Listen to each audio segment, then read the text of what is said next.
Сега со овој раст може да очекуваме дека оние и предвидени можеби проекции што се и согласно направениот ребаланс на буџетот, дека можеби би можеле да се остварат до крајот на годината, меѓутоа сепак треба да се очекуваат и податоците од четвртиот квартал кои што ќе следуваат во текот на наредната година, за да можеме тоа и реално да го подкрепиме со факти. Точно е дека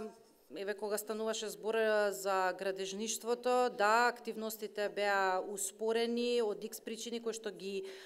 потенцираше и вице-премиерот Ангјушев.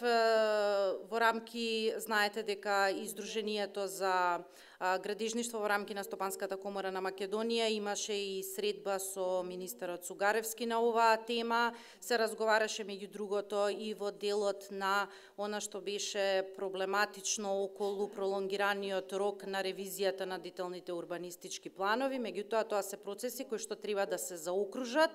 за да може да дојде моментот да и градежништвото почне да генерира повисоки стапки на раст во периодот што следува.